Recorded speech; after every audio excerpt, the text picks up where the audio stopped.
Guys, before you spam the comments saying how absolutely insanely emotional that intro was, I do know this. You don't need to spam the comments, but please leave a like. Please leave a like. Okay guys, so yeah. So the idea behind this moveset was, okay, so as of me recording this, it's actually about 32 minutes until the next episode of Dragon Ball Super airs, which is episode 116, the Ultra Instinct Goku versus Kafla battle. But just keep that in mind, just in case Goku uses some sort of new attack, because I think this is going to be the first Ultra Instinct CIC video I upload after that episode has aired. So again, just keep that in mind. But, oh man, everything that could have gone wrong while trying to record this pretty much did. For example, the fact that there was the cannot use avatar category world tournament on, fantastic name. It's even better than Extra Pack 1. Like that tournament was on, meaning that in comparison, not that many people were joining ranked or playing match lobbies, and I guess endless, I don't know. The fact that it was a bit laggy, well I say a bit laggy, it was extremely laggy in a few fights. I think Cyrax mentioned something on Twitter as well. Like, I'm recording this right now on the 18th of November 2017. But yeah, I mean, it's just such a pain to get this video recorded specifically. But yeah, I'll get into the, I guess, like the concept of this moveset after this battle, because this could have been, this fight right here could have potentially have been the next My Hope Will Never Die video. Because as you can see, right now he is spamming Fighting Pose K. And why is it always, or at least for the vast majority of the time, when people try and go for, you know, this tactic, why do they always pick the freezer race for their avatars? Now, yes, I've seen people use this tactic with like mouse Saiyans as well, but at least from my perspective, it always seems like it's the freezer race characters that, you know, the freezer race avatar that actually does this. So for this tactic that he's going for, he needs to get at least, at the absolute minimum, 5 bars of ki. And the reason why I say that is because, I mean, right now he's messed up dramatically, because I can just hit him, you know, now as he goes for the pause, and that will stop him from going for it. Keep in mind that as of right now he's not hitting me. I think he will in a moment though. Yeah, the force hit starting to break. That's why I'm saying it's laggy, and some other stuff as well I'm not going to show because it was just boring fights because of the lag. But like I mentioned, just for this tactic he's going for, he needs at the absolute minimum 5 bars of ki. And the reason why I say 5 is because the God of Destruction super attack takes 2 bars, and just the absolute disgusting super Kamehameha. But yeah, God of Destruction takes 2 bars, and Body Change of course takes 3 bars, assuming nothing else goes wrong. And it's a smart tactic, because if you go for Fighting Pose K, you know, if you get it off once, you'll have super armor, but you still take damage. I think you might actually take more damage, I'm not entirely sure, but you know, you'll still take damage, meaning you'll still recover ki. So while you're just spamming Fighting Pose K, you know, you're getting the ki that you need to go for the God of Destruction's anger into the body change. So in theory, it's a very smart idea, and unless you fought the guy before or fought someone before, and you know that they're going to go for it at the very beginning, you might not really know what they're going to do until maybe it's too late. But this guy, oh boy, so is it just me, or at the very start did you feel like he was relying on Ki Blast cancels? I mean, great, fantastic. But yeah, break his guard there, and because he was relying on Ki Blast cancels and just spamming Stat Vanishing there while his stat's been broken, I love that, fantastic. But I go for the Warp Kamehameha there. Yeah, with this Super Soul as well, it will activate whenever I go for a Kamehameha ultimate attack, and because for my 2 ultimates I have both the Super and the Warp Kamehameha, it's going to be pretty disgusting in terms of damage, because my QQ band gives me plus points in Ki Blast, Ki Blast attacks, Ki and Stamina. So yeah, I mean right now I go for the Savage Strike as well. For the first fight, I actually had, I think it was Deadly Dance. I actually meant to go for, as you can see in this battle, the previous battle, and the rest of the fights for this video, I actually meant to go for just this rush, because it's kind of slept on, to be honest. You know, if you use it, it will stun your opponent, so it's great after a stamina break. And I have to admit, in that fight, I made a pretty damn good comeback. So what I wanted to do for this video, I mean I should have mentioned this earlier, the idea behind this moveset was that, well I say behind this moveset, I want to kind of make a new main moveset, or like a main build for my, you know, Burcol character that's more defensive. Like with my Rebirth moveset, it's extremely offensive, because pretty much every attack does damage, and I mean you've got like what? Sledgehammer, which is disgusting, Sonic Bomb, which is also very disgusting, Justice Combo and Mystic Flash. But I've not really, well, the thing is, that's not going to work on every single person. Sometimes people may try and, you know, play much more aggressively.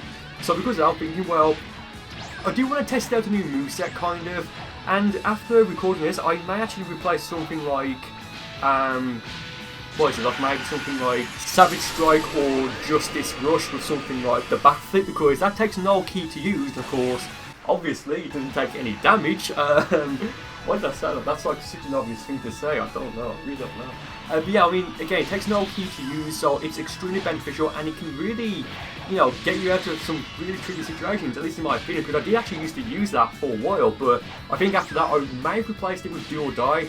Then I realised that on its own, it's not necessarily the best skill. I mean, I don't think it's awful, but I mean, I use that now with, of course, the Elder Kai Super Soul, because that's a really disgusting build. And something I would like to do is to do more stuff like, I wouldn't say educational, because that's a bit of a weird thing to say, I think, but more, oh yeah, I'm just spamming Savage Strike at this point, because it's just, why not? But like more videos like saying like, well, you know, like concepts being, is this the most defensive build possible, or something like that, you know. I've already done one kind of, you know, like with the, I think it's called something like the most broken build possible or something, and don't worry guys, I've got a build in mind. I'm not going to say anything else apart from that, but you guys will see that quite soon.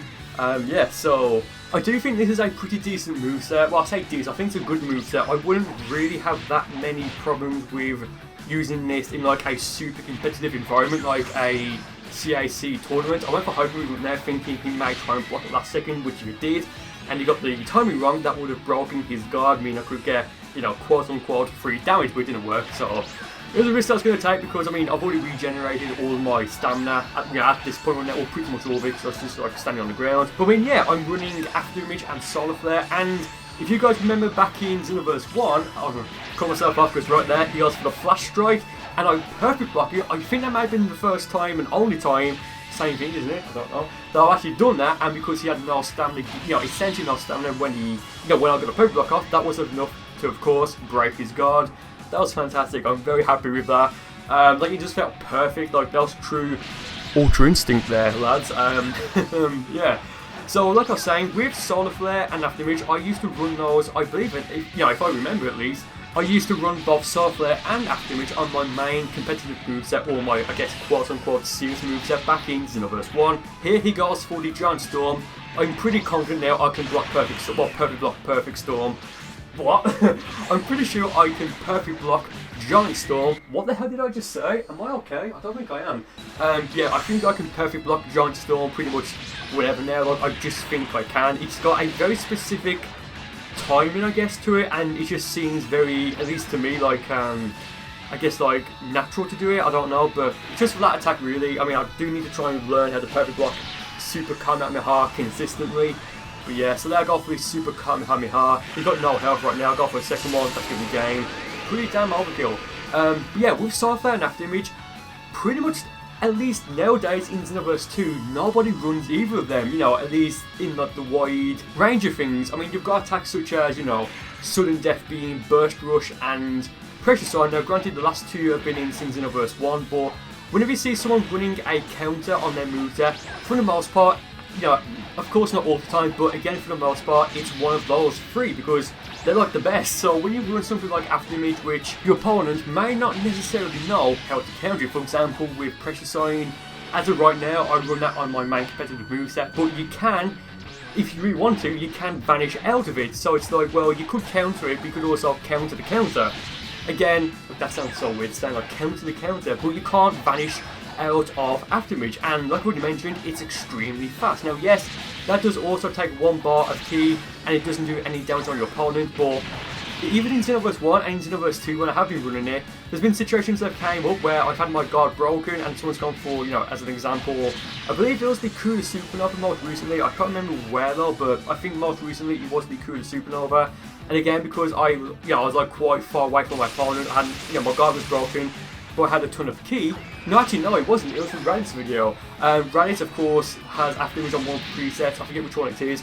But my opponent went for the... Actually, that video went up today, which is quite funny. I'm rambling. But I had that After Image, and the fact that he went for Angry Explosion, I had enough ki to use After Image like 3 times to be safe from it, even though my guard was completely broken, and of course, you know, my stamina was being recharged. And with that Solar Flare, it's a bit tricky to be honest, because it seems like it only works if you're right by your opponent, or, you know, if your opponent's right next to you, you know, same thing. yeah, again, it's an attack that you don't see anyone using because it's not necessarily the best, especially if you've got like an evasive such as Fake Blast or something like that.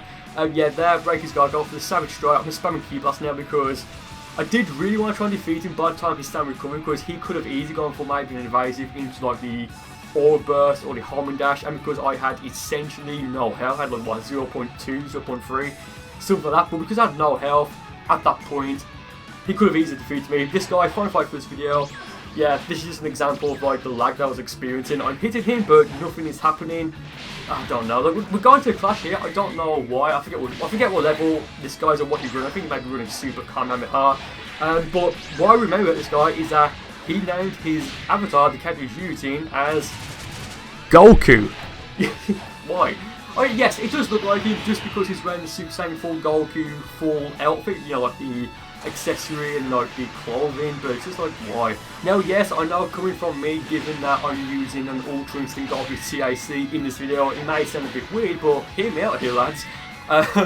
Ultra Instinct Goku has not been added to Xenoverse 2 yet. It's unbelievably heavily implied that he will be added in DLC 6, but as of right now, it's not been explicitly confirmed to be Ultra Instinct or Ultra Instinct Omen or version of UI, so we just don't know yet, but it's going to be it, let's be fair, lads. Yeah, again, after image there, just unbelievably clutch. I break his guard with a heavy stamina break, so I can't do anything. I go for a Super Kamehameha, and I believe to finish him off, I go for the Warp in a moment, just before his stamina does indeed recharge, so he can't really do anything. Yeah, right there, didn't even recharge, you know, before he was defeated, so yeah, that is enough to finish that guy off. So guys, with that being said, thank you ever so much for watching this video. I do hope you enjoyed it, and I will see you next time.